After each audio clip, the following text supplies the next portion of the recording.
Have you ever looked around and thought, this can't be real life? Like everyone's playing a part, everything looks like a set piece, and you're drifting through a simulation designed for someone else? You're not crazy. You're not alone.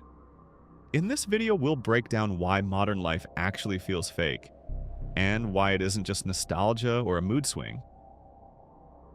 From cloned architecture to algorithmic control, from emotional performance to digital role-playing, there are real structural forces at play. By the end, you'll see how your brain picks up on these glitches and why that's not a bug. It's a feature of a hyper-real world. Think back to a time when places felt authentic. When you could walk into a local shop and the clerk really knew your name.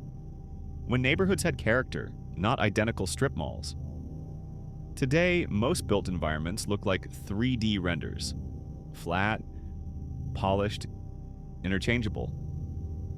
It's as if someone pressed copy-paste on life itself. And online algorithms push you toward versions of yourself that aren't really you, because they know you better than you know yourself. Meanwhile, social media rewards you for performing a personality. Even emotions become content. That creeping sense of unreality, it's not in your head, it's built into the world around you. Let's unpack it.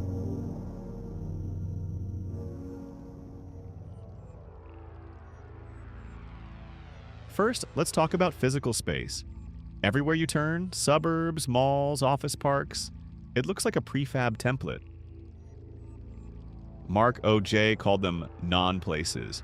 Environments built purely for transit, consumption, or efficiency, not for meaning or identity. Drive through most suburban neighborhoods. 3-car garages, identical facades, lawns that could belong to anyone. Malls everywhere. Same stores, same neon signs, same sterile floor tile. It's optimized for flow, ease of parking, quick consumption, maximum profit. But it kills character. It kills that feeling of this is a real place where real people live. You step out your front door and you can't even tell which town you're in, because it looks exactly like the next town. Now, if the places we inhabit feel fake, it primes us to see the rest of life as a series of illusions. But the real trick happens online. When the simulation shifts from bricks and asphalt to code and feeds. Everything you see on your phone or computer is curated, down to the millisecond you spend looking at a post.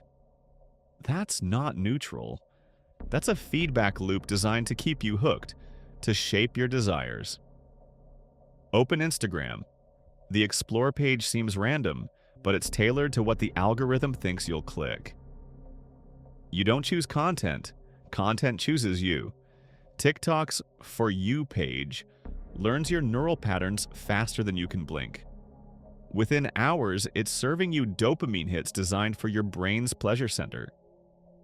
The you that exists online, your curated self, is more real to the algorithm than your actual self.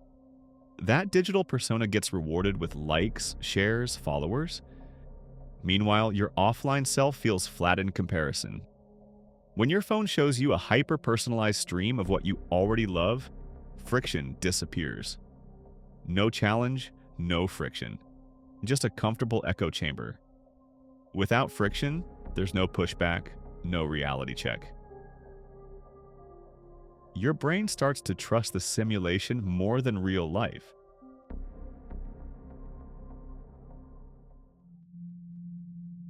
Next, let's consider the performance aspect. At work, online, even with friends. We're all actors now, constantly on stage. Go to a big box store. The greeter has a script. Welcome to Acme. How can I help you today? That smile is part of a brand's identity, not a genuine emotion. Call customer service. Agents recite the same lines. Emotional labor becomes a chore. You're expected to hide frustration, feign enthusiasm, run through a checklist of predetermined responses. On social media, vulnerability is curated. You craft an Instagram story to look authentic, but it's still a crafted persona. Nobody admits to being bored or anxious because that doesn't get clicks. Instead, you post a meme about being anxious, and that's performance too. The real problem: there's no space to just be.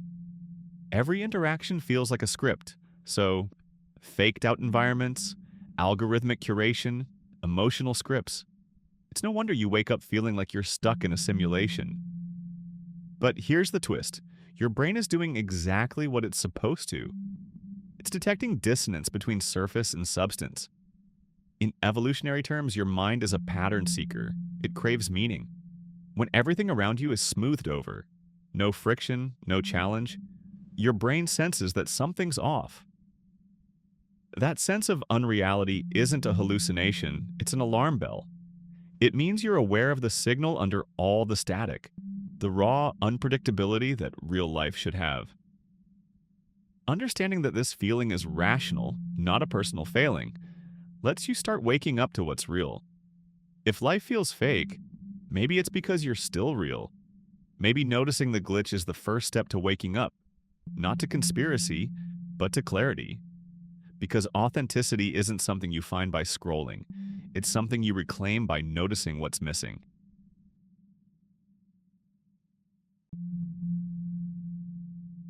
If this resonated, hit subscribe. We release a new video every week that dives into the hidden patterns shaping your mind, your culture, and your tech. When was the last time you felt the simulation glitch? I'll see you next time.